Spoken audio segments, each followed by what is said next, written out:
Good luck. Puts on the step, goes right through, puts on the step again. Oh, go Freddie! That was magnificent stuff. Well, they shall not believe them.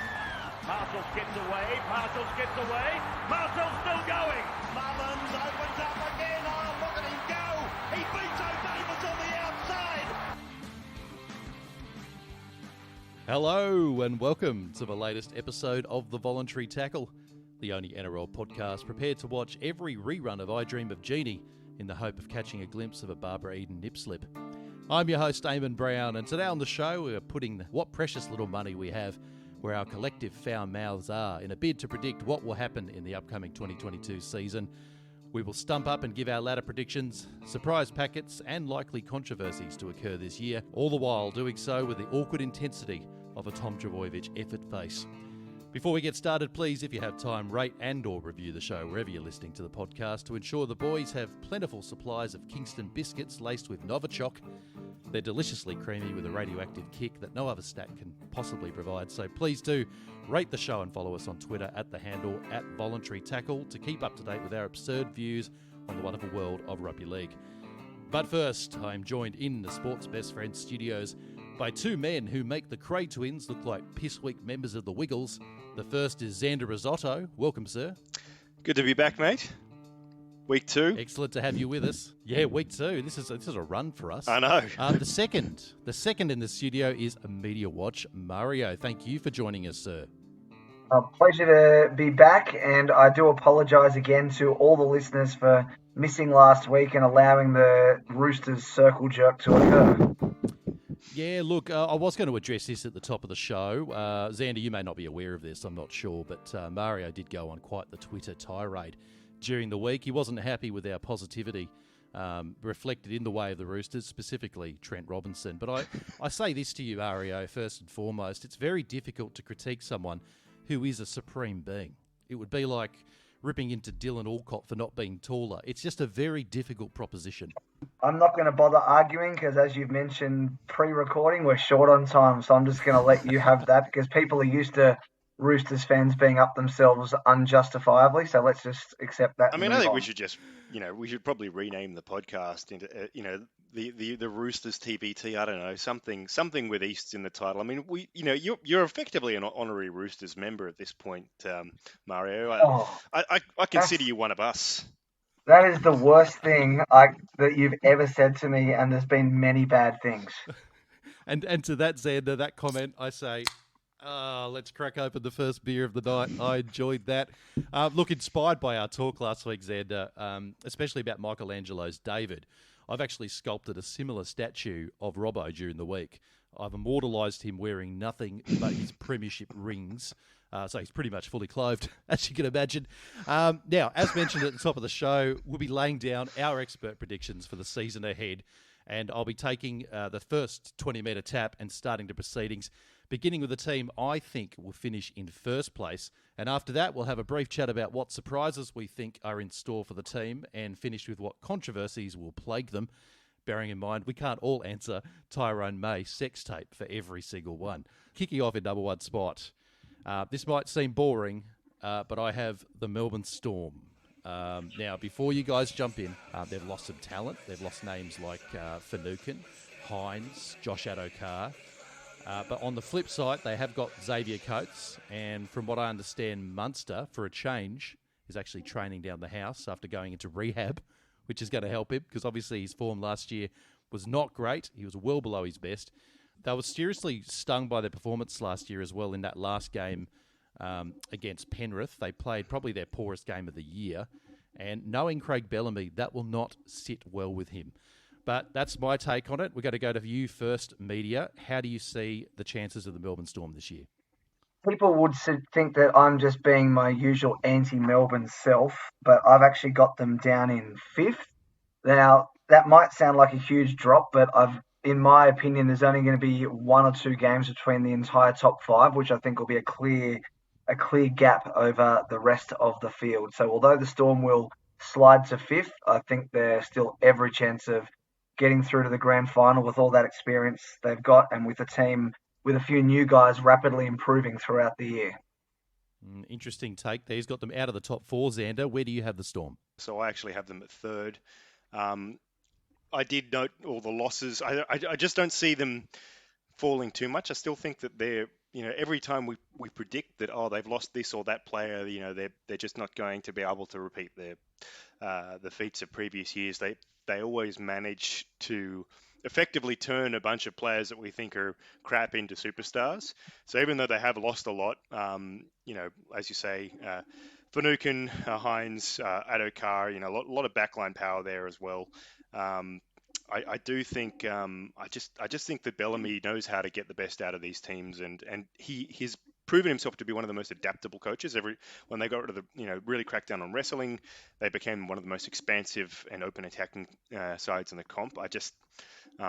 I can't see them dropping too much. I think that they won't be. I don't think they'll get the one premiership again, but I think they'll be top four for sure.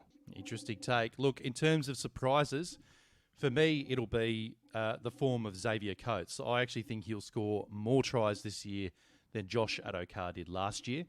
From what I understand, I've listened to a couple of the Storm guys talk, including Craig Bellamy on various podcasts, and all three have mentioned how humble the guy is and how well he's taken to the Melbourne Storm system. So that gives me hope that he's going to have a good year. In fact, he was obviously playing pretty well in a team that was struggling up at the Brisbane Broncos. So it bodes well for him. I can sort of foresee quite a few Jerome Hughes cross kicks coming his way. We'll go with you first, Media. Where do you think the surprises will be for the Storm?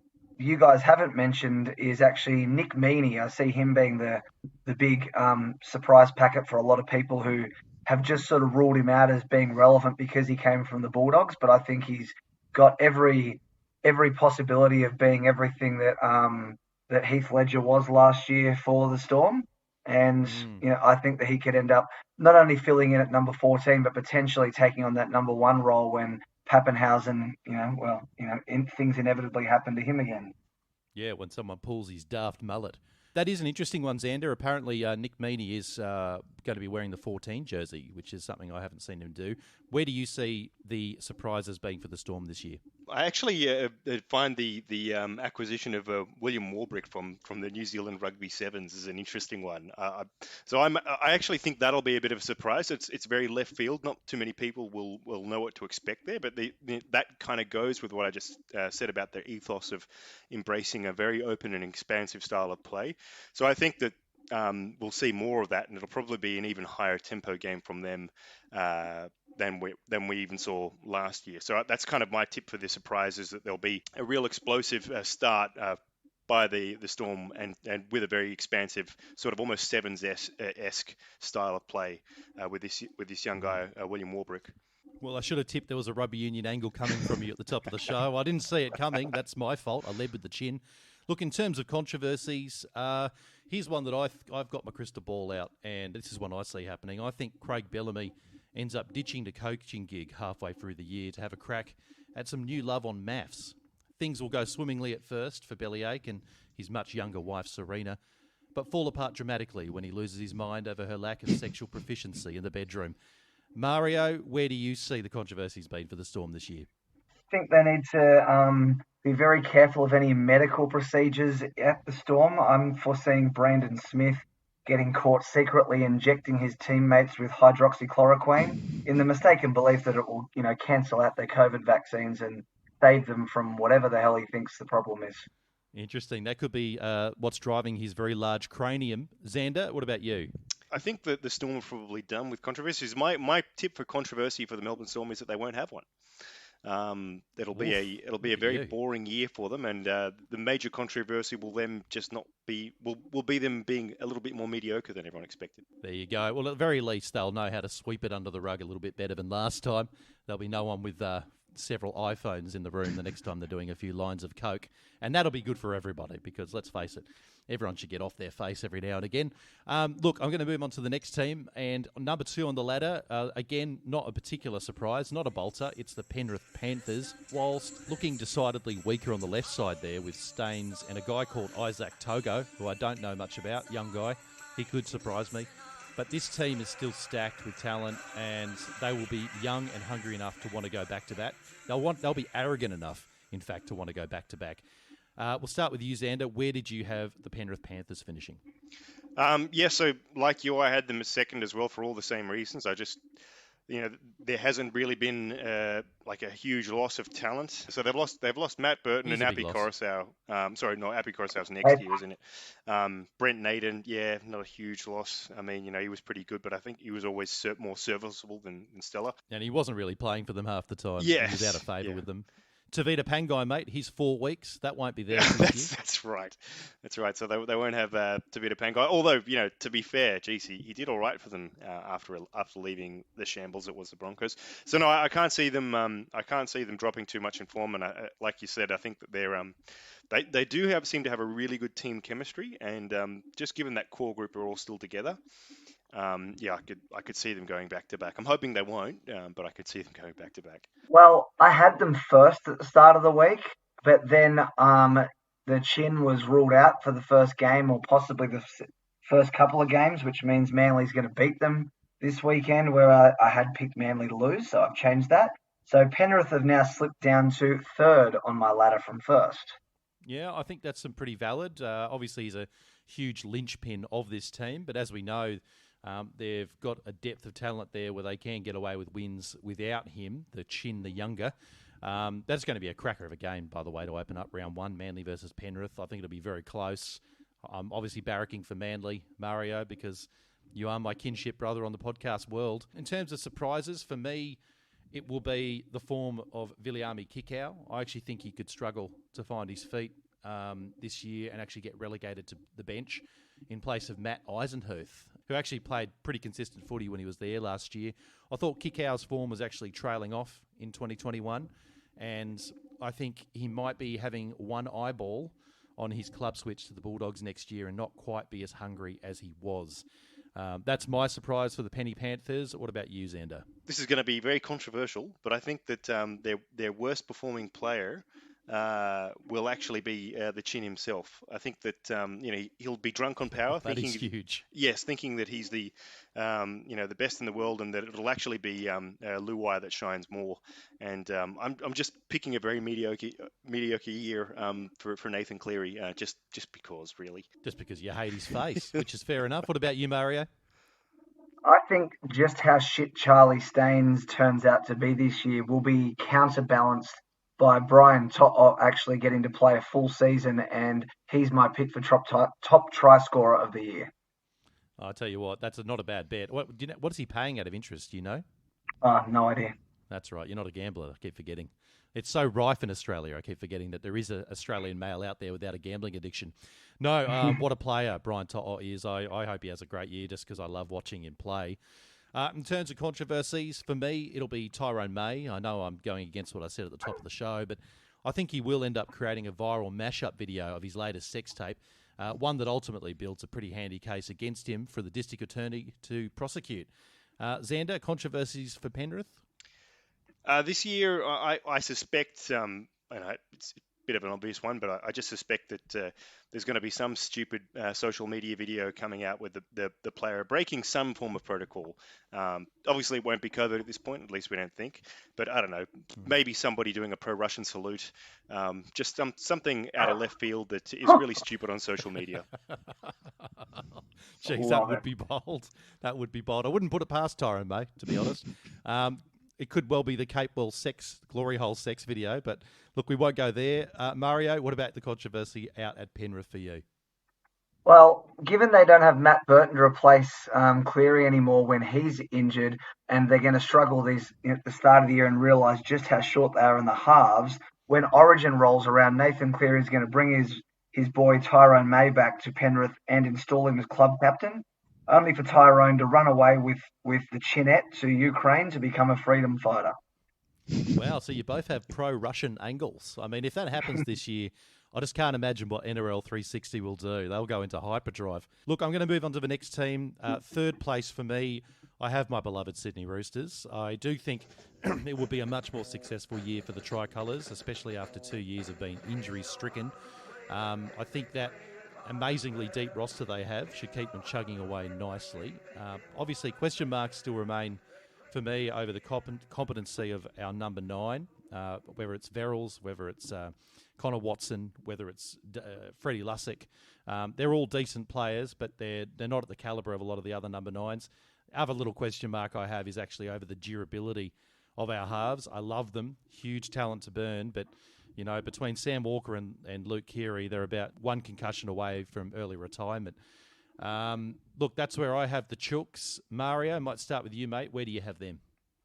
Well, thanks to that query injury, and I mentioned how close everything was for the top 5, Roosters have now moved up to first on my ladder. Ooh, he's got us minor premiers, Xander. Unbelievable. Can you believe it's come from such a pro-Manly mouthpiece? Well, this is why I said, I consider him effectively an honorary Rooster. It's for this sort of cold logic where he appreciates what we have to offer, despite the fact that we may not be his favourite team. Mario, would you ever consider getting a David Barnhill tattoo on your ass? I'd rather do it on my bald head in honour and celebration of the great man. That's a brilliant answer. There can be nothing more said. Xander, where do you have the Roosters on the ladder? Yeah, so like Mario, actually, I had us first as well. I'm genuinely impressed with the lineup we've got. I'm assuming that they don't get decimated with injuries. I do think we have one of the best-looking teams in the comp at the moment. I'm actually... You mean physically, as in they're all hunks? Well, look, I mean, they're representing the eastern suburbs, so that kind of goes without saying. But they have access to all the great skincare products. That's right, and plenty of Botox and also implants. In terms of the players we've lost, we kind of did without last year anyway. I mean, like Brett and Josh Morris both retired. We kind of didn't have the best of them the back of last year anyway. Jake Friend, we didn't really have. Corden, we didn't really have. Copley, again, not really there. Really, it's been more gains for us. I mean, getting Watson and Paul Momorowski, who, now at the age of 25 has 2 premiership rings. If they can stay fit, they're a real shot. The halves combination as well, like having half a season under his belt for Walker and then Keary back as well. I just think that there's a ton of creativity there, and they could really make a statement this year. While all eyes will be on superstars in the making like Suwali, for me, the real emergence will come from Billy Smith and Paul Momorowski, who become one of the deadliest centre-wing combinations in the game. That's my call, Mario. What about your surprises at Bondi? I'm a big fan of Sam Verrills, and I see him cementing that number 9 spot as his own and becoming, in the conversation for top 5 hookers. Well, that's a big call because he just behind Lachlan Croker. Just behind Lachlan Croker, of course. Well, naturally, behind a Manly player. Xander, where do you see your surprises? Do you agree with the Verrills thing? I've always been a fan of Verrills, but I actually sort of partially agree with you. My surprise was that Billy Smith was going to have a real breakout year after having had a couple of very stilted years with extremely bad luck. I think that this is a guy that's shown a ton of promise, done incredibly well, been through the system, has taken his injuries really well. Like he's managed them, despite the fact he's had his seasons curtailed quite cruelly. I'm expecting big things from this year. I think he's going to have a really cracking 2022. Yeah, it's a weird one with his bad luck. I assume you're referring to injuries, because if you were referring to being stalked by Sam Burgess, that wouldn't be bad luck. That's probably quite mainstream. From what I understand at South, looking at the dossier report, most people get stalked by Sam. But when it comes to controversies, lads, I actually, for mine, it involves Big Nick. I actually think Nick Politis will perform on the Mark Singer this year. His costume, of course, will be a giant paper brown bag, which will woo the crowd, but ultimately it'll be Nick's Sinatra-esque voice that ultimately captures the heart of the nation. After winning the show, he successfully embeds his winnings as part of the Roosters' third-party agreement structure. Naturally. Mario, controversies at Bondi, where do you see it? I feel like there's a lot of hits coming. Well, mine's pretty simple. It certainly involves Uncle Nick as well, actually. I foresee that, frustrated by a round 6 season-ending Sam Walker concussion, the ghost of Uncle Nick runs onto the field in a Roosters onesie, grabs the ball, runs the length of the field to score, and rob the Warriors of their first win of the season. Oh, I love it. And of course, it involves Nick Politis being dead, Xander. What about you? Yeah, that took a real macabre turn. He looks pretty healthy to me. Like, like a very healthy leather bag, but still. He's held together with stem cells. Yeah, look, major controversy of the year, I think, will be Brandon Smith leaving the Melbourne Storm mid-season to join us because they've got the shits with him talking about how much he wanted to play under Trent Robinson. I love it. I fucking hope that's true. I hope that comes true. I don't think it will, but it is my wet dream over the last 7 or 8 days. Look, moving into 4th place, this might be my first bolter of the evening, but I actually think the St George Illawarra Dragons will claim 4th spot. Now, gents, but hear me out here. The club has survived cancer. Of course, I refer to the Corey Norman remission. And this will actually allow the Big Red V to soar to new heights. I think Ben Hunt will have a confident year behind a vastly improved pack, which includes recruits like Jaden Sewer, George Burgess, Aaron Woods.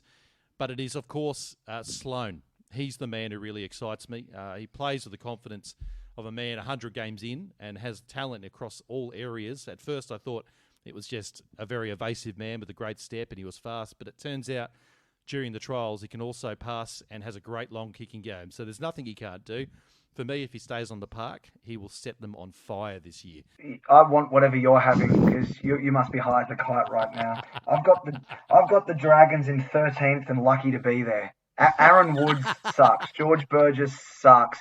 Moses Sully will suck away from Des Hasler as he always has before and be an absolute cancer on that club. Like I did last year, I wish nothing but the worst for Dragon fans because that's what they're going to get. Well, I think Mario's sitting on the fence there, Xander. What about you? So again, Mario and I are clearly on the same wavelength. I had them exactly at 13th. Yeah, look, I think you make a good case. They've got some steel up front. Like I think Jaden Sewer is a genuinely impressive player, but I also agree that George Burgess is not. So, half, 6 of one, half a dozen of the other. They've gained Aaron Woods. Don't think I've ever heard anyone refer to him as a gain. Well, to be fair, it's a beardless one, I think, which I think he usually plays better when he's beardless. Yeah, look, I mean, I'll believe it when I see it. The Dragons have just been so perennially disappointing. I just don't think there's an awful lot of creativity in the way that their setup operates. So no, I mean, like, I don't hate them in the same way that Mario does.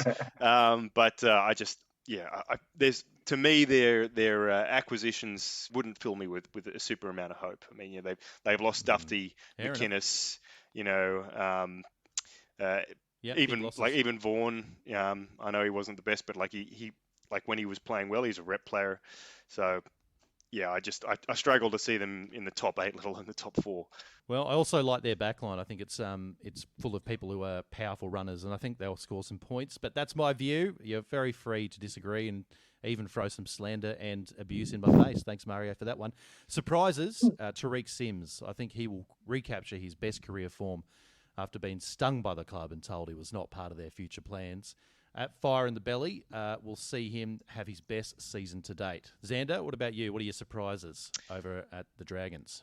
So my surprise is that Anthony Griffin quits as the head coach and leaves to start his new career as an impersonator of John Wayne. Well, we could see that coming, doesn't he? He's got the hips for it. Mario, what about you? What about in terms of surprises at the Dragons? Ben Hunt will win the Dally M Halfback of the Year. Oof. And what are you putting that down to? Just some renewed vigour? Because it's certainly not him playing behind a better forward pack, according to you. No, but I just think he's a very good halfback, and for whatever reason, people are going to see it this year. Okay, I love it. I hope for his sake we do, because he's been a very depressed man in recent years. In terms of controversies, for me, I think it will be that lovely gent, Corey Norman. I think he will attempt to lead the club astray again, this time by returning to St George and holding a barbecue at Rolf Harris's place. Thankfully, only Jack de Belin turns up and the rest of the team thinks better of it.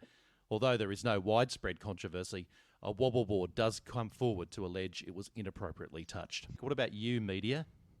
When Tyrell Sloan fails to handle first-grade footy, the Dragons will stun the world by bringing Emma Tonagato into the position and proceed to go on a 4-game winning streak. Okay, just the 4 games. Yeah, that's all they're going to win for the whole year, maybe. So, I was just teeing you up there, mate. Well hit. Xander, what about you? So my controversy for the year is I really don't have one. Okay, moving along to fifth place now. I actually have the Cronulla Sharks. Now, a lot's been said about their improved performance in the trials and a fair few predictions that the people down on the Shire will actually make a move up the ladder this year. I'm inclined to agree that they will. I don't know by how much, but fifth seems like a pretty good spot to me. Pretty smart recruitment in the off-season. You've got Finucane, Hines, Cam McInnes, all pretty brilliant players in their own way, in their own right, and in different ways. I don't see these guys necessarily lighting up the comp, but they will show a steady hand and put most sides away for a grindy new approach under coach Craig Fitzgibbon. Xander, we're going to start with you. Where did you have the Cronulla Sharks in 2022? So pretty close to you, actually. I had them at sixth.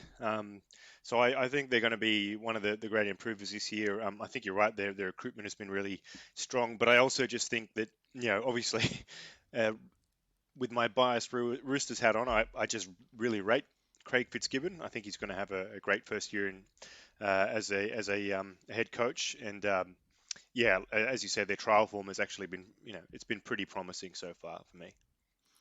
Now, Mario, as we know, you can only take so much from trials. Is the great Craig Fitzgibbon going to be the change agent, or is it more about their roster? Where do you have the Sharks this year? I'm very confused how you've managed to have Manly, Parramatta and South all plummet from their previously lofty positions, but we'll be curious how we get to that when we get to them. I've got Cronulla Sharks again agreeing with Xander. I have them in sixth place, so we've all got them shooting up the ladder, it seems. Mario, you're a little bit worried you seem to be in such strict consensus with Xander in this episode. I haven't mentioned rugby at all until I just did it so right now, so at least there's only so much unanimity between our opinions. Fair enough. Look, in terms of surprises, for me, while the Sharks will struggle to score as many points as they would like, I do think the club will go on to create one of the best defensive lines in the league this year, again on the back of that steely nature that Craig Fitzgibbon will bring. It's the kind of the way he played. He was no frills. He just cut you down at the waist, trying to shit down your neck, and then have a beer with you afterwards because he's a good guy. Xander, what about you in terms of surprises for Cronulla? So I think the point about their defence is a fair one, but I actually think that with their acquisitions, I reckon they're going to be one of the top point scorers this year. I just like the look of their back line, actually. So I think that Fitzgibbon will have learned quite a lot of from his time at the Roosters, not just on the defensive side of things, but I think he's going to bring quite a few surprises from an attack standpoint as well. So I actually reckon they'll be up there. I'm curious, Xander, who's going to do the damage then in that back line if they're going to go on a point-scoring rampage? Who's going to be the man for you that will cross the white stripe multiple times? I don't know if I really want to be talking about white stripes and rugby league players, mate. The Sharks had a CEO very infamously doing lines of coke on his desk. That's why there were so many strange signings. I think at one point he gave $8 million to Paul Gallen for 8 weeks, That's right. which we all knew was wrong. Mario, what about you in terms of surprises for the Sharks? Mine is for Will Kennedy to play so well that he kicks Gutho out of the extended Origin squad to be the token hanger on drinks carrier or whatever in the conversation. But there's no way in hell with the fullbacks ahead of him that he's going to make the actual team. But I think he'll be good enough to move Gutho out of the way. I tell you what, he's damn talented, and he was very, very impressive last year. And just for my 2 cents, wow, for such a great player, didn't Gutho have a terrible State of Origin campaign when he did make the team? Look, we're going to go to controversies for the Sharks. For me, it will be Toby Rudolph, who will claim halfway through the season that he is a 1/5 Dothraki and therefore lay claim to the land of Shark Park. He will lose his bid for the land grab at the hands of Fitzgibbon, who, despite being older, smaller and less strong, defeats Toby through his trademark work rate and fitness. Xander, what about you in terms of controversies for the Sharks? It's going to be a bit of a weird controversy, but I think Matt Icavalo will earn the ire of the Roosters by not dropping the ball all season, and we'll find out that it was actually all a ploy, so that he would be given leave so he could go and follow Craig Fitzgibbon, and that actually he was a better player than we all thought he was, and that he was just dropping the ball to piss us off. I mean, look, I said something pretty fanciful about the Sharks, but Matt Ikevalu not dropping a ball, that is absolute fantasy. I'm expecting Julia Stiles to be a surprise guest at Shark Park for a game. Chaos will ensue when Nico Ledger-Hines grabs a microphone mid-game and starts dancing up the seats towards her to the tune of Can't Take My Eyes Off You. He does look eerily like Heath Ledger, doesn't he? He really does. I'm assuming he's going to put on some dark makeup at some point and, go search out and kill Batman. And the only issue there, obviously, is he looks exactly like Heath, except for his teeth, which he's got a bit of a messy grill, which looks a little bit more like Heath Ledger post-OD. But look, we're going to go to number 6 on the ladder, and you're going to like this. Well, I think you will, Mario, because it's the Manly Sea Eagles. So much hinges on Tommy Turbo, doesn't it, when it comes to Manly? This side is about one bad hamstring away from missing the finals, which is always a worry for me. And I also have doubts about this forward pack, which I've voiced to you several times, Mario. I don't know if you agree with me or not, but it's not as consistent as some of the top clubs. And for me, that will hurt when trying to match it with the top teams, which is why I do have them down in 6th. Before we get to Mario, I'm going to go to you, Xander. Where have you got the mighty Eagles this year? So I had them in 5th, actually. I hear what you're saying about the forward pack not being terribly convincing, but last year when Manly were on, they were just one of the most exciting attacking sides in the competition. Like you say, I mean, a lot of it does come down to Tommy Turbo, but Jesus, there were few sides that could break teams open. Or few players that could break teams open more effectively than Turbo, and I think that when they're all there, as a fit side, they're one of the more threatening teams on the park. I think, Mario, for me, before we throw to you, I guess another concern I have is that when Tommy was going on his rampage with a few other players at Manly who were in good form, it did tend to be against the lesser sides. I wonder if he can actually be as damaging against those top couple of sides. If he can, obviously, Manly are in with a real shot. But it did appear last year that he was sort of beating the older, weaker teams, a bit like, the Rockwood, an elderly man with Alzheimer's. But I want to see how you saw it. Well, I'm glad that you're describing the Roosters as one of the weaker teams, given that Tommy absolutely carved them up. Well, we were, mate.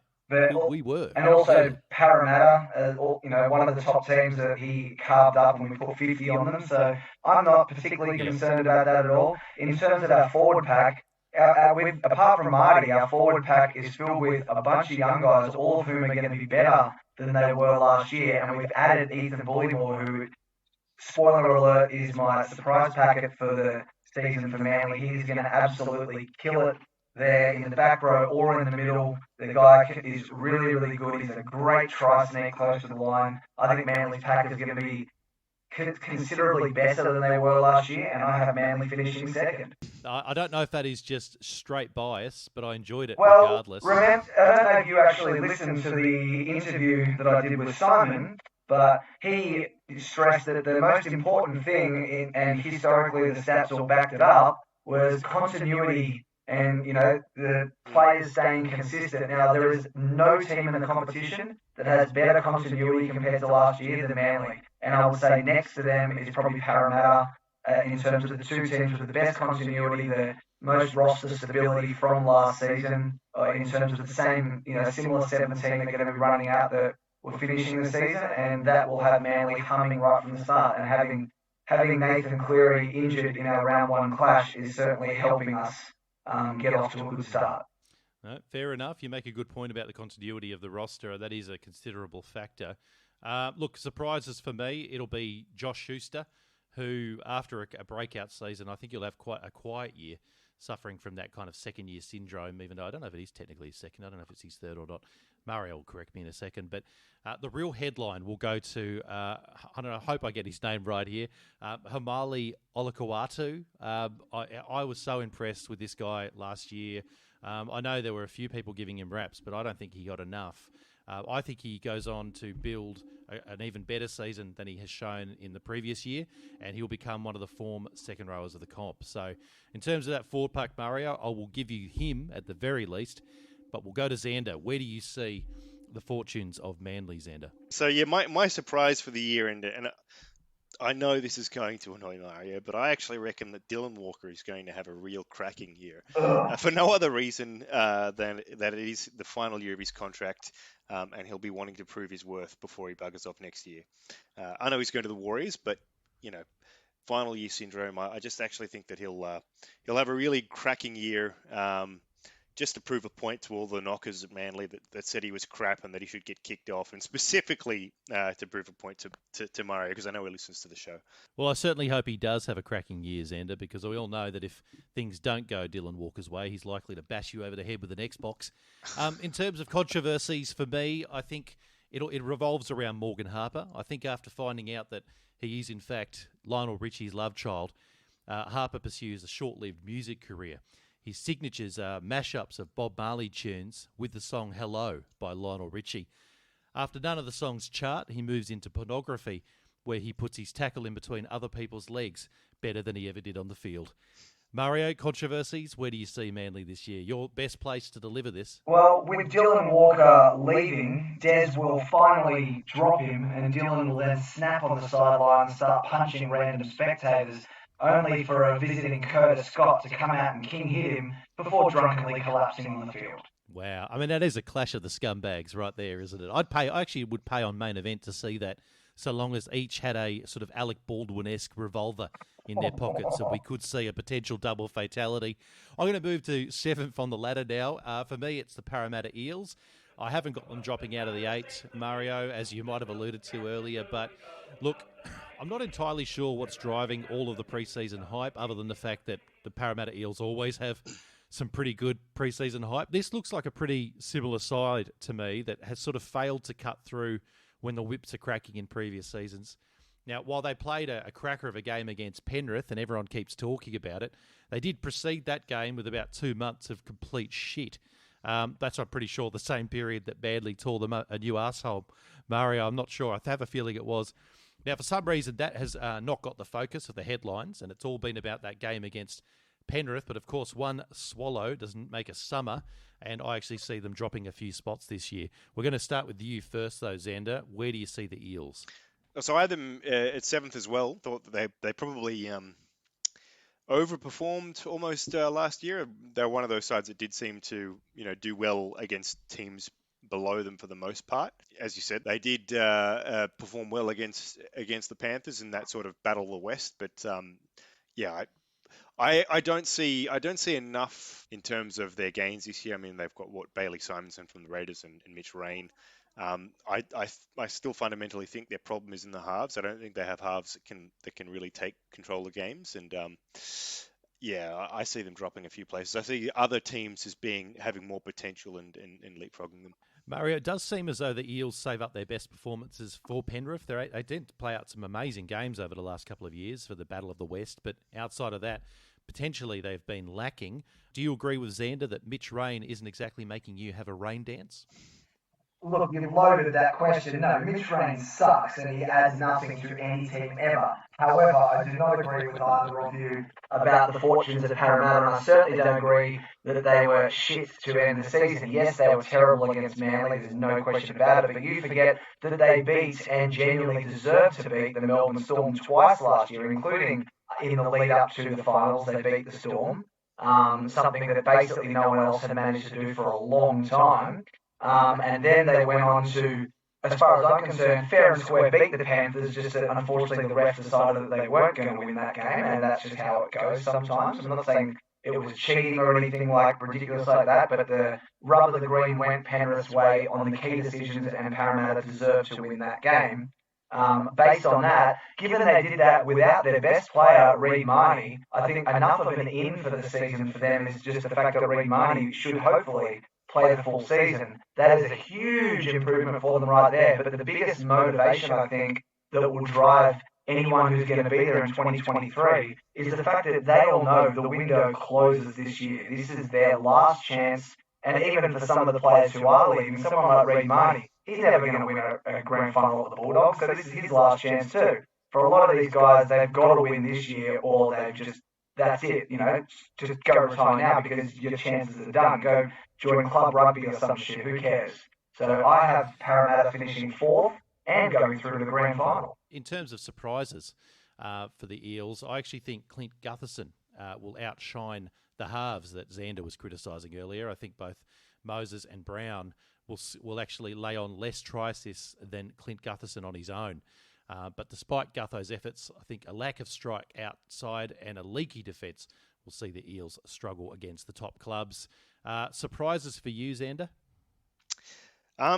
So I actually think that this year is probably going to be a poor year for Mike Acevo. I know that he's been one of their stars of late, but the fact that he's going next year, I have a suspicion that that he's leaving the game. Is it next year? Is he going to rugby? I actually hadn't heard that, but yeah, because I know this is his last year. On the gains and losses, it just says he's out after this year. So I have a suspicion that Sevo is probably going to have a bit of a quiet year, and that they'll probably be left a little bit wanting out on that edge, despite the fact that he's probably been one of their top performers up until this point. Yeah, interesting thoughts. What about surprises for you, Mario? Well, I think you're thinking of 2020 there, Xander, because Sevo was shite last year and half of his fans were calling for him to be dropped, and then he was injured for the latter half of the year. So he is another actual in that I basically forgot because he was pretty much invisible last year. But my surprise that I've got is Dylan Brown. I think he's a better player than he showed last year. He was quite terrible, honestly, last year, but Mitchell Moses was sort of the first time towards the end of the year he's ever showed himself to be a bit what they call a clutch player, that he really did sort of step up with Reid Marnie gone. And I think that experience for Mitchell Moses will help him be a better leader for the team this year, which will help Dylan Brown then become a better player. Because he does need to lift his game. I think I agree with you. His last season was pretty shite. His involvement rate seemed low and his confidence, I think, just seemed low. Moving on to controversies for the Eels, I'm going to stick with Gutho here. And despite having a great season, which I mentioned before, the flamboyant number one sports a haircut that's so grotesque in round one that Fox Sports elects to pixelate Gutherson's head for the entire 80 minutes. Xander, what are we talking when we come to controversies? Where do you see that going? So I think that Brad Arthur's going to be sacked mid-season. Despite the fact that he's been re-signed and they've all sung Kumbaya together, I reckon they're going to drop enough form and it'll be they'll make the 8 based on a massive coaching switch mid-year that'll see them regain their mojo. But I reckon that this is Brad Arthur's last year. I've said that the last 3 years running, so I figure eventually I'll be right. Yeah, and that's you're really trying to drive his career into the ground. I appreciate your consistency. Mario, controversies over at Parramatta, where do you see it happening? Well, in the opening round this weekend, at the start of the game, the Parramatta faithful are going to present King Gutho with an actual crown, and when kickoff comes around, he's going to forget to take it off, and unfortunately during tackle of Corey Thompson, he's going to take Corey Thompson's left eye clean out of his head. Oh, poor little Corey Thompson. Wow. Because it's weird. Corey Thompson at the moment catches bombs like he's only got one eye. So for me, that will probably blind him. Depends which eye he's using, doesn't it? All right, we're going to move to 8th spot now, and rounding out the 8, and I can hear the sighs in advance. I've actually got the Canterbury Bulldogs. I've got them making it this year on the back of a sizable shift in their roster. Look, for me, I know we mentioned it on the last pod, I think they've recruited smartly and will be a mover this year. There's no question they have to be because they were cellar dwellers. The question is, how far can they move? I think the biggest turnaround will be what happens in attack with the likes of Josh Adokar, Dufty, Burton. These are guys who generally have a fair few points around them. I know their trials looked average, but I've mentioned before, trial form is a poor guide to see how a season will go, and it means very little. I actually think they're foxing a little bit. I think Canterbury will come out all guns blazing in the first third of the comp and rack up a few more wins than people give them credit for, even though it is a tough draw. We'll go to you first, Mario. Where do you see the Dogs landing? Flat on their asses. They will finish 15th and be very lucky to not get the spoon again. I think we've forgetting just how, they've stacked the certain parts of the forwards and a few backs, but they've got no halves. Their halves are a joke. Matt Burton has barely played in the halves, and he was playing behind one of the more dominant forward packs of the modern era to go to this Trent Barrett coached rabble that are going to be a joke. And like, mark my words, by middle of the year, Trent Barrett will be looking very tired. I do think Matt Burton might have played a fair bit of his junior footy in the six, but Xander, that's a pretty powerful critique from the great Media Watch Barrio. Where do you see the Dogs landing? So I'm somewhere between the two of you. I think they'll be improvers this year. I think they have recruited really well. I do hear Mario's sort of questions over the halves, but having brought in Burton, Adokar, Naden, Dufty, Vaughan will add a bit of steel. I think now that he's at a different club, I think he's lost a bit of his mojo. Pangai Jr. did play very well. Braden Burns. They're all very good. They're all very good acquisitions. I just think that it'll take them a while to gel. So I've got them at 11th. So I reckon they'll be improvers, but I reckon they'll come home with a wet sail, but they won't do enough. They won't have enough to make the 8. I just want to add to my point that they have, I think, quite comfortably the worst 9/7 combination in the competition, with only the Cowboys coming close to matching that. Yeah, I actually thought that Marshall King's form improved in the last couple of years. I used to rip on him pretty considerably, but in a team that was really average, I actually thought his own personal game was coming along okay. I don't think he's up there as one of your better 9s in the comp, but I think he has the potential to do a job. But we'll find out. Maybe I'll be completely wrong. Look, going to move on to our surprises. For me, it will be Brenton Naden, who finally shows the naysayers what he actually can do. A very talented outside back. He'll hold down the centre spot for the entire year, and he'll actually become the club's leading try scorer. I also think Luke Thompson will have his best season in the NRL by a good margin, surrounded by a better pack of forwards. We'll go to you first, Xander. What are your surprise packets over at Canterbury? I think, I don't know if it's going to be a huge surprise packet, but I actually think that Pangai Jr. is going to play really well under Trent Barrett. I know he was a real hothead, and he was sort of more like he was almost as much trouble as he was damage on the field when it came to penalties and suspensions. But then when he went and played under a better regime at the Panthers, he was incredibly effective. So I think he's actually going to have a real cracking year. I also think that this year will finally be the year that Kyle Flanagan really gets his mojo. I think he's had a couple of rough early years in the competition. I thought he was probably a bit unfairly maligned at the Roosters and had a bit of a rough time adjusting last year, but I actually think he'll come into his own this year. I don't know if he'll be Dally M half of the year, but I think he'll actually be one of their better players and actually find his feet a bit more. Mario, he could well be the Dally M number 21 of the year, if he may not get a run. Look, we'll go to you for surprises. Where do you see it? I see kind of the opposite of the whole Kyle Flanagan thing, because I see Avarillo as being the guy who will, I won't say stamp his authority on the halfback position, but sort of be the least worst of their 3 options, with Wakeham and Flanagan just both barely being first reserve grade quality, and Avarillo will be the guy that, because Trent Barrett's not a good enough coach, I don't think anyone is going to hold that position all season, but I think he'll get the most chances in that spot. Look, I've just realised something, Xander, and I don't know if it's occurred to you yet, but I forgot that Trent Barrett did stab Mario deep in the heart at Manly. I think that's where a lot of this vitriol is coming from. We're going to go to controversy, say, for the Dogs now. Look, despite leaving the club, I think Adam Elliott will still find an odd and humorous way to bring the club into disrepute this year. I think he'll do it this time by doing a naked rendition of Nathan Cleary's TikTok song on the Sydney Harbour Bridge wearing nothing but a Bulldog scarf. That's just my take. But we'll go to you, Xander. How will the Bulldogs disgrace themselves this year? Well, I'm just hopeful it's not going to be an end-of-year Mad Monday hotel incident with the Daily Telegraph again. Yeah, Buzz Rothfield hiding in a trash can. Yes, well, maybe that'll be their controversies. I'll pick the Bulldogs to find Buzz Rothfield before he takes the compromising photo this time around, and they'll get it onto social media first and have the Telegraph as the story as opposed to them. I love it. What about you, Mario? Where will the controversies be? Well, my big controversy for the Dogs will completely contradict my finishing position for them, but in an attempt to get Jacob Ockenbaugh to actually run in a bloody straight line for the first time in his life, the Bulldogs will hire exclusively 14-year-old cheerleaders, place them behind the opposition in goal. It will work, and the Bulldogs will then go undefeated.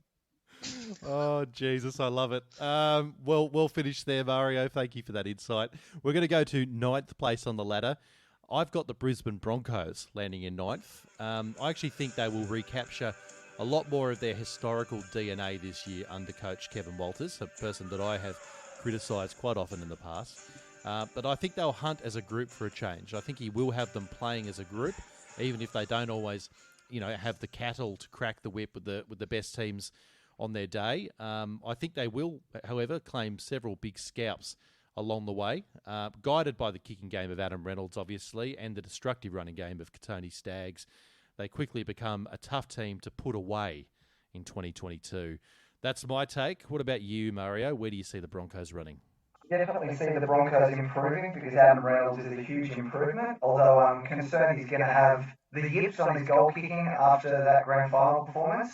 But Katoni Staggs coming back, hopefully playing a full season because he is really fun to watch. I think will propel them up the ladder, but I have them finishing 11th, but in that bracket with 9, 10, 11, where they're all sort of on the same points. I've actually taken a real shot in the dark here, and I think they will improve quite significantly. I think they're going to make the top 4, so I think they're going to be 4th. Wow, that is a huge call. Yeah, so my reasoning is I do think that a lot of the problems of the Broncos was the deadwood and bad culture, and to me, players that they got rid of is probably more important almost than the players that they gained. But I do think they've gained some really good players.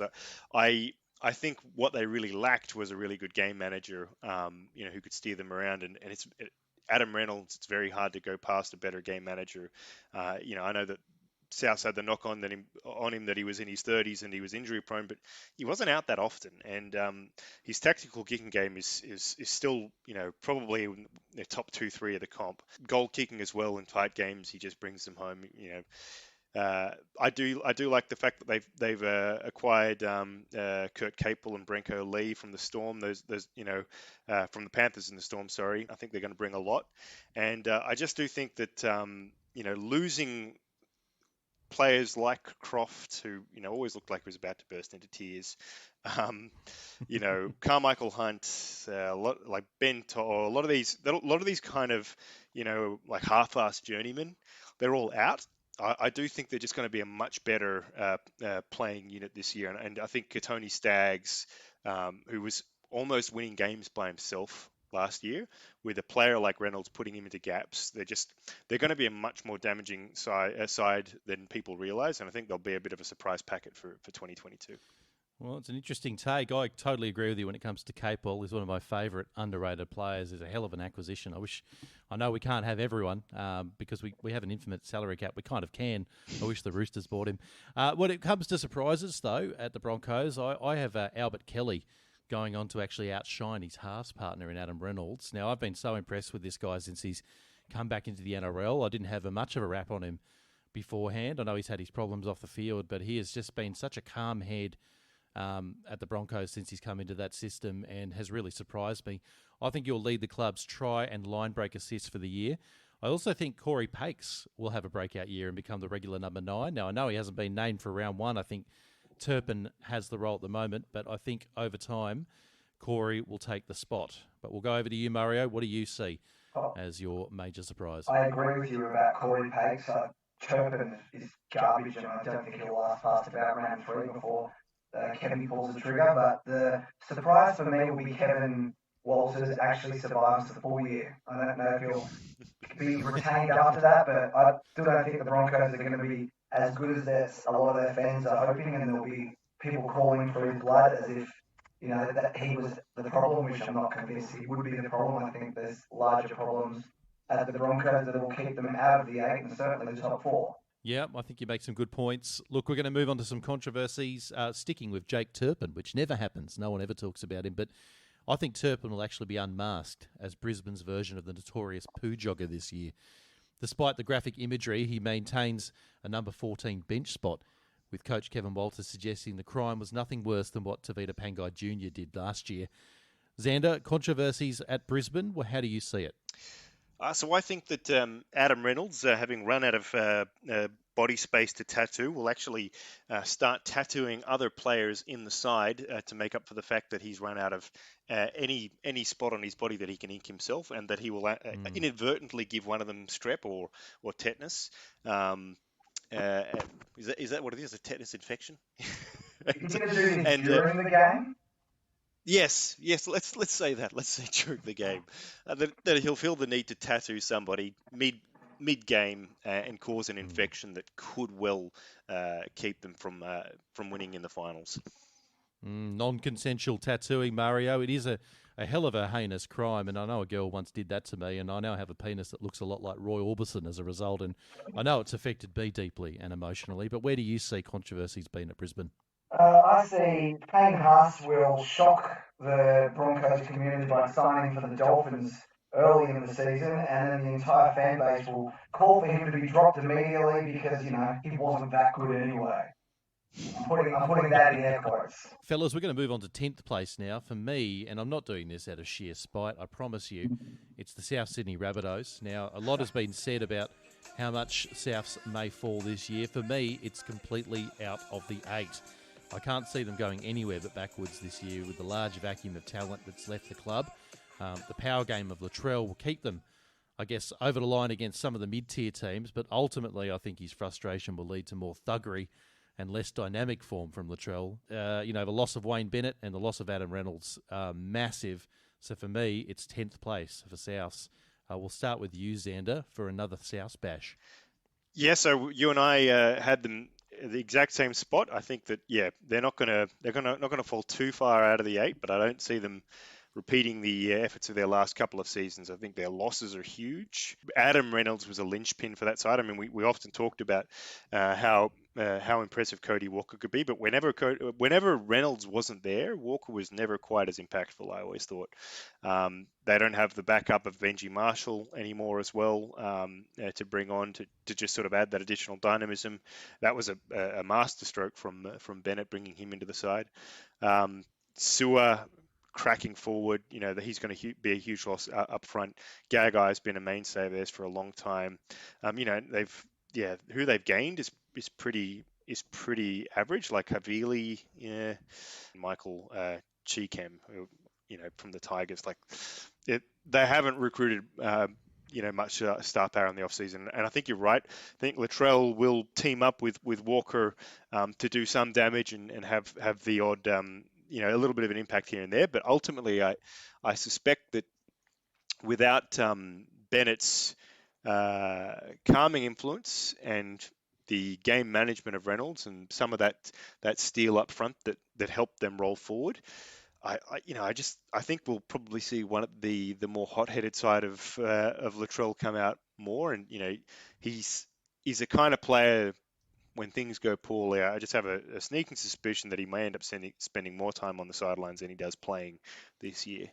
Interesting thoughts. Mario, obviously, trials are one thing, but they did have a Charity Shield game against St George, and they looked pretty ordinary to me. But how do you see Souths this year? I'm not super far away from what you guys have got. I don't see them dropping out of the 8, mainly because I see the gap from 8th to 9th this season actually being an obvious one, and so I have South in 8th place. I think they won't be particularly impressive in 8th, and they'll be cannon fire in the first round of the finals. Surprises. Now, South's fall from grace will be much larger than most pundits imagined, fellas, and with the absence of Wayne Bennett, seeing South tumble out of the 8, the slide ultimately causes talk to turn to the future of Jason Demetriou. I know it's only his first season, but as we know, Wayne Bennett is a very successful coach, but he doesn't tend to leave very successful clubs behind because he's quite a selfish man. That's my surprise, though, Xander. What about you? So I'm going to make a very wild prediction, and I'm going to say that South will get so desperate in their halves that they're going to try and partner Cody Walker and Latrell in the halves, and have Latrell play 6 and Walker play 7 halfway through the season to try and spark their attack and give them give themselves some chance of making the 8. It won't work. Latrell will move back to fullback and lash out at somebody and then be suspended for the rest of the season. Cody Walker will win the Dally M medal. Oh, okay, because obviously he was a major chance of winning it last year had it not been some freak from the North Didn't Shore you already say that knocking him out. Ben Hunt was going to win the Dally M? No, he was going to win halfback of the year. I said Dally M okay. halfback of the year. Cody will Right, actually right. win the Dally M medal and obviously the Dally M 5/8 of the year. I think without Reynolds there, the left side South's focus will be even stronger than it usually has been. They will just go 90% to the left now, and they will do. And so Alex Johnson will probably feast on the spoils of that. I'm not saying that it's gonna drive them to success or anything, but they've still got quite a good forward pack there, and I think that'll still give Cody Walker enough room, and he'll have more importance in the team, so it'll be his team rather than sharing it with Reynolds, or rather than being Reynolds in charge. I think Cody will sort of be in charge and maybe make Latrell drift a bit more to the right to help out that side more so than he does, whereas he's mostly on the left these days. Well, it will be very interesting. As we know, historically, Cody has not always loved the extra pressure on his shoulders, but it did appear last year he turned a corner. Now, controversies, fellas. For me, I can foresee a hard disk being discovered in the sheds that turns out to belong to the great Wayne Bennett. Now, on the disc, police discover a series of Madagascan lemurs in compromising positions consistent with a rare animal fetish. Now, in typical style, when confronted with the allegation, Wayne Bennett told the media to go fuck themselves before sniffing his own crotch in a sexually suggestive manner. What about you, Mario? Controversies at Redfern. What do you foresee? Well, after South start the year 0-5, Wayne Bennett will return a puppet master role for the rest of the year. But the big controversy will actually be that when someone goes and looks, they'll realise that Wayne Bennett was simply being weekend at Bernie by Russell Crowe. Are we sure that are we sure that Russell Crowe hasn't been weekend at Bernie by somebody else? I mean, he kind of looks half dead to me anyway. So, between the two of them, they both look a little bit decrepit. Major controversy. I don't think the plot line of that movie would work if both the players, if both the actors were dead. Yes, just have them sitting there. Animated by some sort of extra force that we can't see. Yeah, my controversy of the year will be Latrell Mitchell. You know, he was kind of thumbing his nose at everybody about what he did to his good mate Joey Manu. Manu didn't think he needs to change the way he plays. He's going to come back harder and probably more spiteful, and I reckon he's going to make himself the headline, and yeah, it's going to all end in tears again. There you go. I can still feel the hurt in your voice there when it comes to Latrell, Xander, which is great. Got to keep the hatred strong. Now we're going to go to 11th place on the ladder. Now for me, that will be the Gold Coast Titans this year. Now the Titans defied the critics and made the finals last year, and outside of Patrick Herbert, played quite well in that finals game against the Roosters, if you could all remember. But this year, the expectations will not be as strong. And while their form doesn't go completely down the toilet, other teams start playing better than last year, and that will ultimately leave them floundering outside of the top 8. My biggest problem with the Titans this year is the inexperienced halves pairing of likely to be AJ Brimson and Sexton. Now, I think that will cost them greatly when the going gets tough. Now, we'll go with you, Mario. I actually see the Titans improving massively on last year. I think they were still, flirting with Ash Taylor, and that was not a positive for their club. I think having more of an idea of a plan moving forward. The coach has been there a bit longer, and I see them sort of settling into his game plan. And generally, it's more that the bottom 9 I personally don't view as being that strong. So I think by default they're going to move up to 7th. And it's certainly some good points there made about Ash Taylor, who is, I think, doing pretty well to hold down the number 78 jersey at the Warriors this year. He's trying to make their 4th team. Xander, what about you? Where do you see the Titans? I think they're going to just miss out on the 8. I think they're going to get to 9th. So I think they'll drop a little bit from last year. They have lost probably more than they've gained, but they did pick up Isaac Liu. Which I think will actually help them just in terms of the maturity and experience. It's a big loss for us, if nothing else. I've always rated their coach. I do think they've got a decent amount of continuity there with the bulk of their playing group. Question marks over their halves. I just don't know if they're gonna really be able to do enough to make the 8, but I don't see them falling too far. Okay, now when it comes to surprises, I actually think Jaden Campbell will start to be mentioned in the same breath as his old man as he goes on to become the Titans' most dangerous player in 2022 in a team that I think that will struggle to score points. We'll start with you, Xander, this time. What are your surprises up at the Gold Coast? This year will be a weaker year for David Fafita. He was touted as being the great saviour of the side last year. He had a few real breakout games. Curious to see what he's going to do when the pressure is really on this season. Well, he's one of those players, isn't he, Mario, David Fafita, who sort of goes up and down. When he's devastating, but he's also devastating for the team that he's supporting because sometimes he goes completely missing. What do you see as the surprises at the Titans? I think Fafita as a better Tony Williams, to be honest. In terms of my surprise, I actually really rate Sexton, and I think he is a good part of why I have the Gold Coast improving. I think he's going to do very well there and be, not one of the top halfbacks in the competition, but he'll be a solid enough halfback that he will be able to steer the team around pretty well and help AJ settle into his new position. But I do agree with you about Campbell. I think he's also going to be a very good player. He shows a lot of good signs. Can you give us a quick rundown about Sexton? What are his strengths? What makes him a really good prospect at the 7? Oh, now you're really putting me on the spot. Just the couple of times I saw him play there, I didn't watch that much Gold Coast, to be honest, but I just liked, he looked calm to me, like he looked like he belonged there in a way that someone like Brodie Croft never, ever looked like he belonged. And I don't see him as someone who's going to do the sort of stupid things that someone like Ash Taylor would do sometimes. Like Ash would just float in and out of games. I think Sexton will be more ever present. Okay, yeah, fair enough. He'll be more consistent, which is exactly what the Titans need in the halves. They haven't exactly had that over the years, and I think it's a bit of a loss. Jamal Fogarty, I actually thought it was one of their more consistent halves in recent years, so it's a shame that he's jumped ship. Look, in terms of controversies, for me, I know we've mentioned his name already, but it will be Corey Thompson, who dumps the title of being short and formally starts to identify as a little person. Little Corey uses the clean slate to play like a man far beyond his vertical measurement, becoming a demon in the air and snaffling multiple bombs to score some brilliantly acrobatic tries. The number of meat pies scored this year actually earns Thompson the nickname Amelia Earhart, before he too goes missing while flying over the Pacific after the season's conclusion. His disappearance leads to Bryce Cartwright starting a bizarre online conspiracy that Corey was actually abducted by Bill Gates for the purposes of a little person orgy with Hillary Clinton.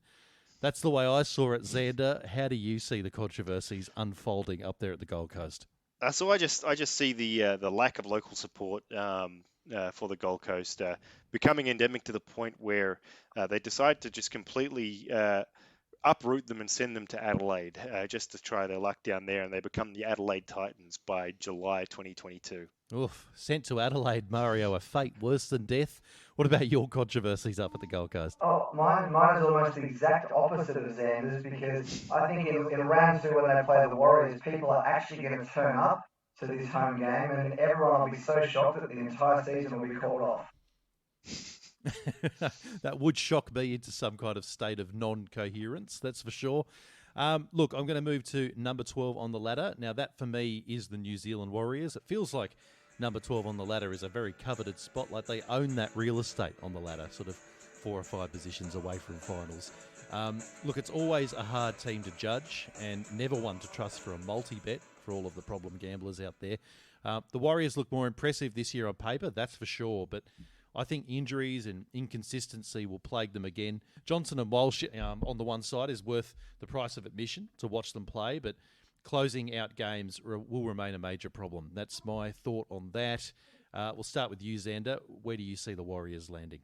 I just don't see enough there, in terms of the acquisitions. The Warriors they could be surprise packets over the last couple of years, just through, I think, solidarity and the kind of shared challenges that they all face, having constantly been on the road.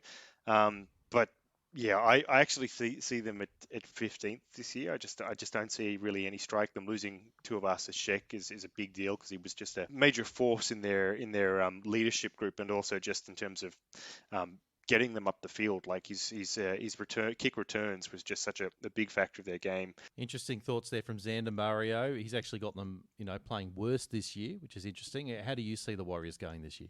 We're almost in agreement again. I have them 14th. I think the biggest issue they have is the 5'8" position. I think the clear standout there should be Chanel Harris-Tavita. Instead, they're going to put Cody Nikarima there as if he's ever going to be a starting quality player rather than a decent 14, or they're going to put Ash Taylor or God knows who else there, anyone except the guy that I think is actually good for that position.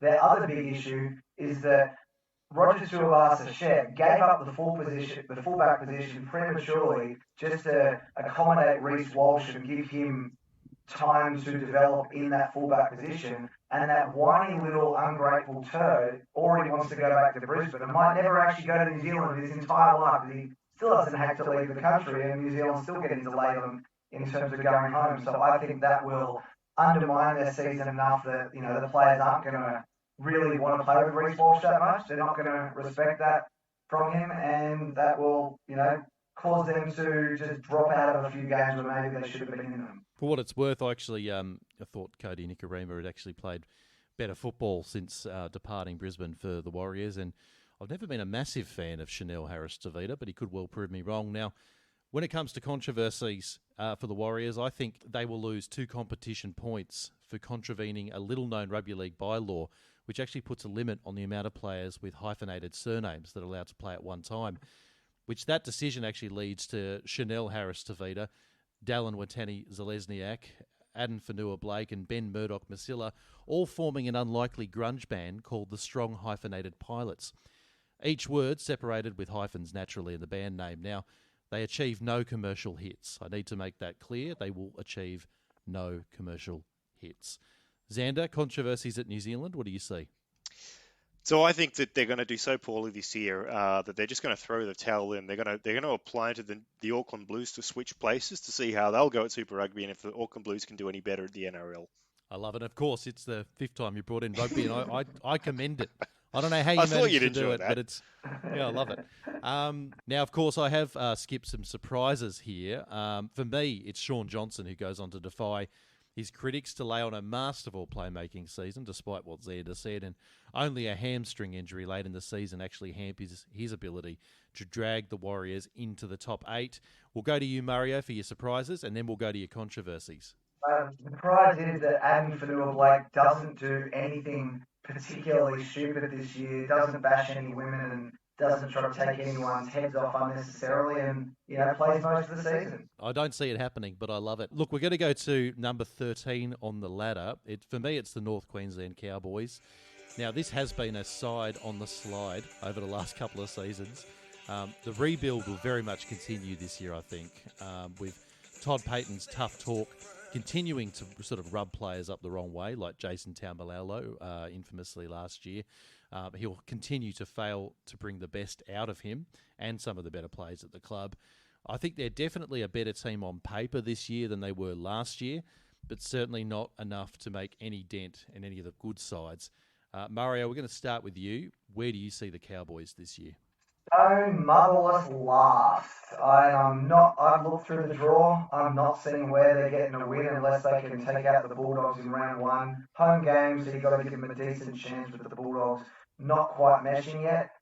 But yeah, I think I looked at I think it was Jason NRL shared some stats today of Drinkwater had more try assists and line break assists last year than the 2 starting halves that they're going to have combined for all of last year, and yet he's probably not even going to be in the starting 17. So the Cowboys are, not putting the right team on the park, and given that the team they have is not very good, that's a recipe for disaster.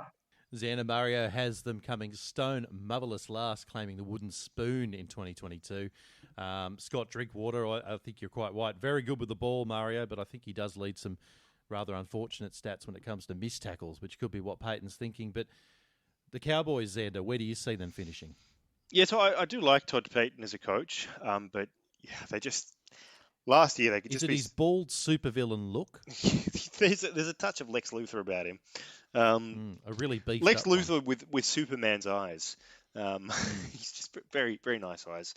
But I see them at 14th. I just like I said, the only way you could describe some of their performances last year was insipid.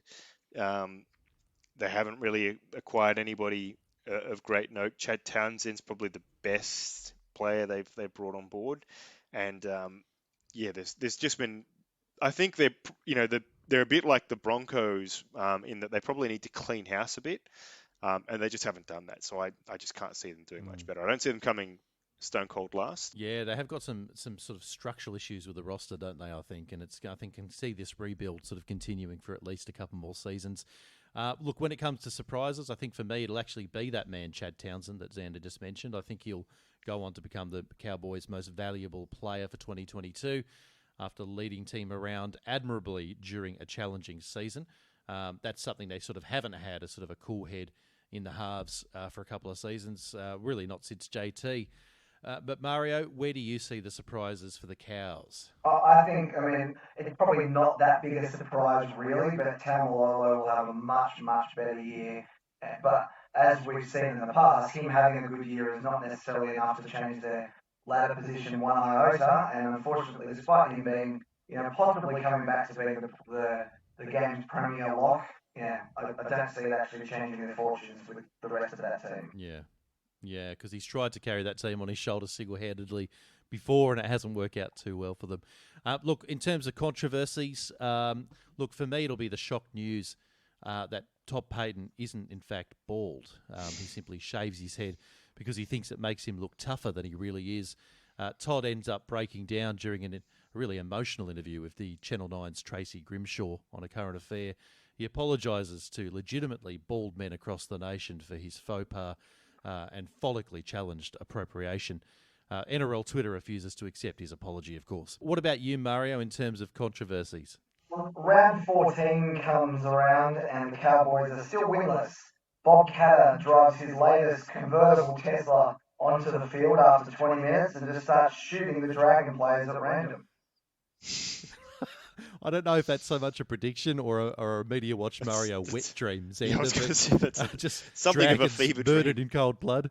Yeah, exactly. What about you when it comes to controversies up at the Cowboys? Yeah, I think mid-season Jason Taumalolo will actually quit the team to join the Palmer United Party, where he'll be the local representative for North Queensland. Look, we'll move on to 14th on the ladder. For me, it's the Tigers. Look, I haven't even got any notes scrolled here because it feels like I know this off the top of my head. The 11-year rebuild under Madge will continue to be stacked brick by brick at a glacial pace for the Tigers. Although slipping one position behind last year, the Tigers faithful will insist this is all part of the strategy, and it will be the usual contentment with mediocrity. We'll start with you, Mario. Where do you see the hapless Tigers? I have no idea how I came up with this, but I'm going to stick with it. I've got the Tigers in 10th. Okay, are you delirious? I may have been when I made this list. I've been happy enough with the rest, but that one confuses me. I can only think that basically they know that they've recruited well for next season, so there's a bunch of fringe players who are going to have to really try and step up their game to prove that they are worthy of being in the team moving forward that is going to be an improved team in 2023. And that, they've either got to say, here we are, we deserve this spot, or at least, hey, Redcliffe, give us a go. Xander, it looks as though Barrio's made a major blunder there with his Excel spreadsheet. I think he's got that one wrong. But where do you see the Tigers this year? Well, you've got to think my Excel, my algorithm is not running even all that well either, because I've got them at 8th. Holy shit. I think we should just pull the plug on this whole podcast. What do you think? And to be honest, it is down to the fact that, and this is going to sound like a fever dream, but that Jackson Hastings is coming in, and I think that he has been pretty. I think he's matured in the Super League. We had this discussion last time, and I do think between him and Adam Dewey, and Luke Brooks, they've got the nexus of a good, I think, creative core group of players there that can actually do something. Like they've shown some real steel at times in the past few years, and I do think that they probably just lacked a little bit of structure and a little bit of game management. I'm wondering if this is the year where they finally find a bit of that. Yeah, interesting. Look, in terms of surprises, I'm actually going to stick with Jackson Hastings, and I agree with you. Actually, I think he'll become a calming element on the club. Would you believe it? During what will be another challenging year, and so much so that he decides to actually bake for the team pre-match, becoming renowned for his lemon meringue pie in the process. That's my view, Mario. What about you in terms of surprises for the Tigers? You've already given me one of them. You've stolen my making answer. like 10th. You've stolen my answer on Jackson Hastings. I'm going to have a bad surprise for the Tigers, which is that their halves should be Jackson Hastings and Adam Doueihi. Luke Brooks should just be jettisoned into Somerset to Newcastle. However, the surprise is going to be Dewey playing back in the centres and just continuing to kill it while the entire fan base, in fact all of the NRL fan base, scream at Madge saying, "What the fuck are you doing? Put him in the halves where he belongs." But of course, Madge won't listen. So I feel like the penny might have dropped there, but you never know with Madge. It may never drop. Look, we'll go to controversies then. Now, for me, after learning that Hastings lemon meringue pie was laced with crystal methamphetamine, the club sacks Hastings as its head chef. That's my controversy. What about you, Mario?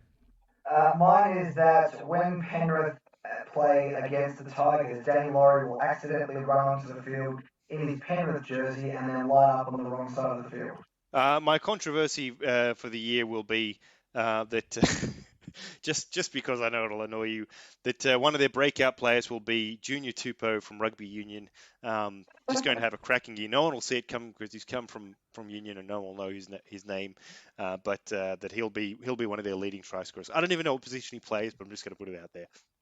Thanks, Xander. Look, that'll be all bleeped out on the final edit, but thanks for contributing that. Now, 15th on the ladder, I've got the Canberra Raiders, narrowly missing a wooden spoon. Now, this will be the season the Raiders seriously contemplate sacking Ricky Stewart as coach of the club. Players who have performed well in the past, like Chance, Whiten, Hodgson, will all have less impact this year. While the plan was for Jamal Fogarty to play at 7, his long-term injury derails the season before it's even began, and certainly little depth is around to actually replace him. So I think that will actually put them off kilter from the start. The Raiders become a rabble in 2022, and the reception from the fans is frostier than one of the city's harsh winter nights. Xander, how do you see the Raiders going this year? Yeah, so I'm not too far off you, but not quite as low. I see the Raiders at 12. I don't think they've recruited enough in the off season. Their losses are probably more significant this year. I mean, they've got Adam Elliott from the Bulldogs and Nick Kotrick is probably the best players that they've got. George Williams is gone. Havili's gone. He was pretty good. Curtis Scott. Ryan James. Bailey Simonson, there's just not enough there, and I think that it's kind of getting to a point with that side as well where Ricky's intense style is starting to wear on the playing group as a whole. So I see them struggling. I mean, they were really disappointing last year, and I just don't see a way back for them. Mario, Xander and I have been pretty savage on the Raiders. Where do you see them tracking? I also see them in 12th.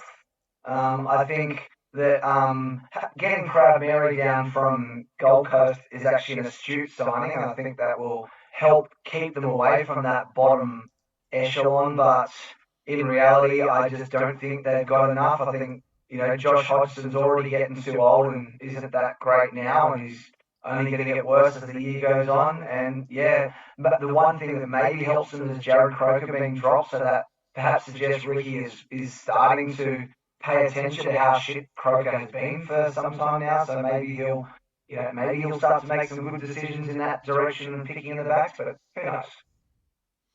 Yeah, look, I agree with you on Jared Croker. In fact, I had this written before it actually happened, but I think the big surprise, no longer a surprise, I suppose, is that Jack Whiten will continue to struggle in the halves, and it will see the former Dally M winner move to the centres and replace Croker, who actually has his career ended prematurely before the season's out.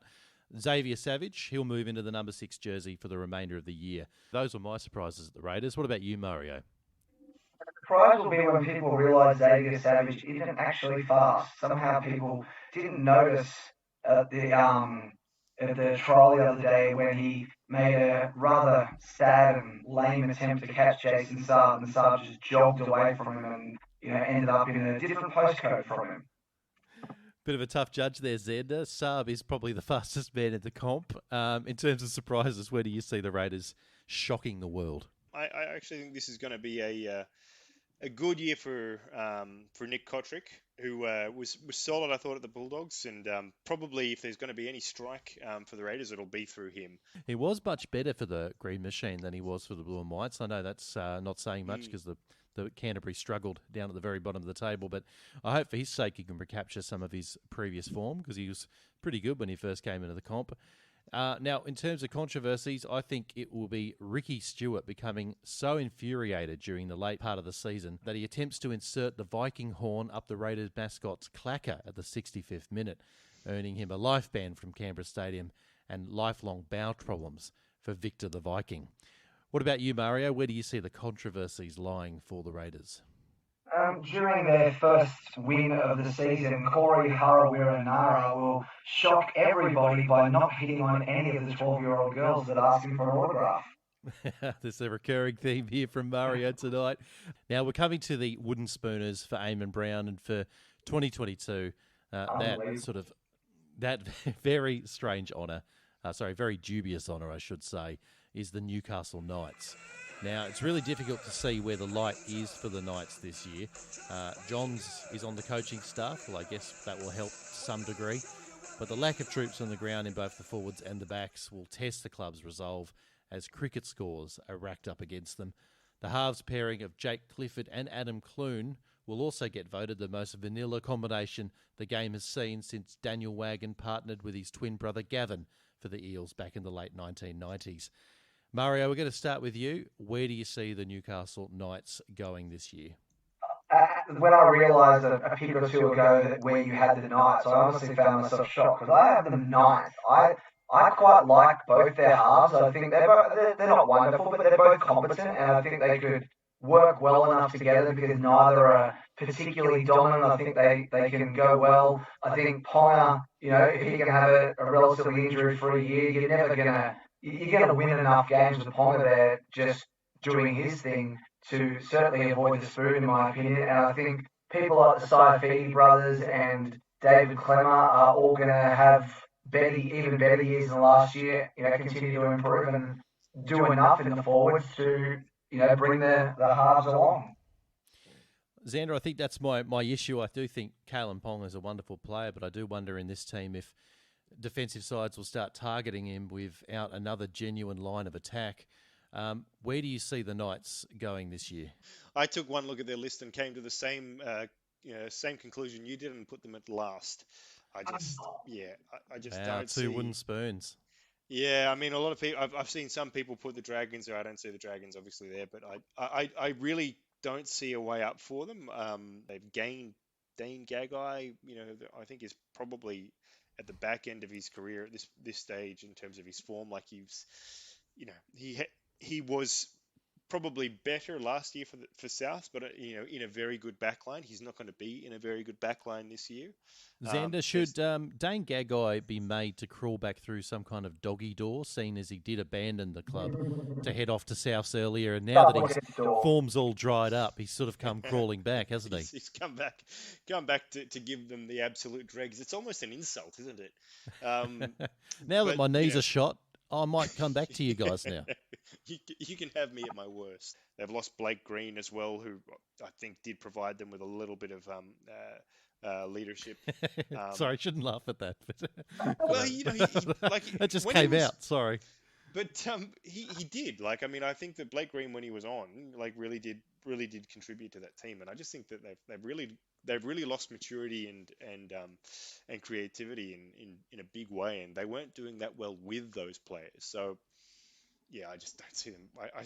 I don't see a way up for them. In terms of surprises, now I've got Kalen Ponga's personal form actually taking an absolute nosedive after the first third of the competition, so much so that it actually costs him his position in the Maroons team. That's my view, though. Mario, we're going to go to you next, buddy. Where do you see the surprise packets being for Newcastle this year? I think Adam Clune, will be behind a better forward pack than he was last year, and where I already think he looked okay, and I think he'll be pretty good. As I said, not wonderful. He's not going to set the world on fire, but I think he'll be pretty good and surprise a few people who thought that he wasn't much of a signing. Yeah, interesting take. What about you, Xander? Where do you see the surprises lying in the Steel City? I actually concur with you. I think that this is going to be a very poor year for Kalen Ponga. Like, he's always been suspect in defence. We're going to see that on steroids this year as they lack any go forward in any direction, and he'll be asked to do more and will be found wanting. Yeah, there you go. That's interesting. We've both got them down the bottom because I don't think the zeitgeist of rugby league has Newcastle tracking that badly, but I just have a feeling that there's going to be some doom and gloom around the Knights this year. Now, we're going to move to controversies for our last prediction of the season. And for me, it involves that man, Adam Clune, again. I can't believe he's getting this much publicity on the podcast, but Clune actually admits this year, comes clean, that he's really a 56-year-old man. In a tell-all interview with the Newcastle Gazette, Clune said he only lied about his date of birth because of the country's obsession with youthful looks, claiming he would never have gained a shot at NRL first grade if he was candid that he had a 33-year career as a mildly successful periodontist. That's a bit of a mouthful to say. Mario, what about you in terms of controversies? I believe that Joey's coaching secrets will cause a huge issue when the entire Knights team can't resist the lure of the Eckies. They stop playing for 10 minutes when the ground speakers play the extended remix of Mr. Fame. I love it. And in fact, I can see it happening. That's what I really love about it. Xander, we're going to finish with you. Controversies up at Newcastle. Feels like those two things are sort of inextricably linked, but go for it, mate. Tee off. With Andrew Johns having taken a role in the coaching setup, I think you'll see some very creative moves to try and shift players into the halves. They're going to try and put Daniel Saifiti at number 6 after running out of options mid-season, but they still will come last, and Andrew Johns will be sacked before the end of the season. Oh, poor Joey. So we're going to end on a very somber note for Joey Johns. But look, it has been an absolute marathon potty, gents. Thank you very much. It was a lot of fun, and we jammed it all in. I'm not sure what the running time for the show's going to be, but I hope everyone at home enjoys the start of the competition. I know I'm extremely pumped. I'm actually more keyed up than Chip Jones after 3 lines of Coke. So, I don't know. Is Chip Jones over in Russia at the moment fighting for Putin, or where is he these days? Oh, well, I know his allegiances do lie with V-Poots, so I can only imagine he's trying to get into the border. But we won't delve into that, right? Don't finish on a really unsavoury note, Xander. That's not what we want to do. Voluntary tacklers, thank you for your time. And until next time, just do what an angry stingray would do and become an overzealous Australian iconoclast. See you next time.